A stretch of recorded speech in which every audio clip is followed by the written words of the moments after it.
ભાવનગર પેરોફ્લોસ કોલની ટીમને બાતમી મળી હતી કે મહુવાના ગુંદરણી ગામે ડિહાઇડ્રેશન પ્લાન્ટની આડમાં ધમધમતી નકલી દારૂની ફેક્ટરી ઝડપી લીધી હતી। ત્યારે દારૂની ફેક્ટરીમાં 6 આરોપી સહિત 15 લાખથી વધુનો મુદ્દામાલ જપ્ત કરવામાં આવ્યો હતો। ભાવનગર જિલ્લામાં મહુવા તાલુકાના ગુંદરણી ગામે હરિપરા રોડ પર નકલી દારૂ બનાવટી ફેક્ટરી ધમધમતી હોવાની ભાવનગર પેરોફ્લોસ કોલની ટીમને બાતમી મળી હતી। જે બાતમીના આધારે પોલીસે દરોડામાં ડિહાઇડ્રેશનના પ્લાન્ટની આડમાં એક રૂમમાં 6 જેટલા શખ્સો જુદી જુદી બ્રાન્ડની બોટલો રાખી નકલી દારૂ બનાવટી મળી આવ્યા હતા। આ અંગે ભાવનગર પેરોફ્લોસ કોડે હરિપરા રોડ સર્વે નંબર 105 એક ગુંદરાણી ગામ ખાતે આવેલ પોતાની માલિકીની કારખાનાની જગ્યા ભાડેથી આપી હોવાનું ખુલ્યું હતું। જેમાં આરોપી રાકેશ રમેશભાઈ બારિયા રહે વણકરવાસ મહુવા જિલ્લો ભાવનગર તથા રવિરાજ ઉર્ફે મુન્નો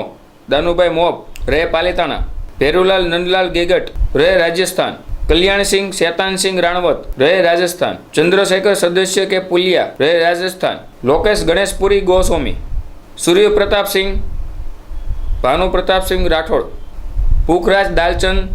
માલી સામે કારખાનાની પાછળના ભાગે આવેલ રૂમનો પોતાના આર્થિક ફાયદા સારું ડુપ્લિકેટ વિદેશી દારૂ બનાવવા માટેની સાધન સામગ્રી બહારના રાજ્યમાંથી લાવી તથા મંગાવી નકલી વિદેશી દારૂ બનાવટનું કારખાનું શરૂ કરી નકલી વિદેશી દારૂ બનાવી તેનું વેચાણ કરવાના ઈરાદાથી વિદેશી દારૂ બનાવટી સાધન સામગ્રી તેમજ વિદેશી દારૂની બોટલો, મોબાઈલ મળી કુલ રૂપિયા 15,25,036ના મુદ્દામાલ સાથે નકલી વિદેશી દારૂ બનાવતા મળી આવી હતી। તેમજ ફરાર બનેલ બળદેવ ભીખુભાઈ ગોહિલ, રાકેશ રમેશભાઈ બારિયા અને રવિરાજસિંહ ઉર્ફે મુન્નો દાનુ મોબ સહિત સામે પ્રોહિબિશન એક્ટ મુજબ અલગ અલગ કલમો દાખલ કરી ફરાર શખ્સોને ઝડપી લેવા તજવીજ હાથ ધરી હતી।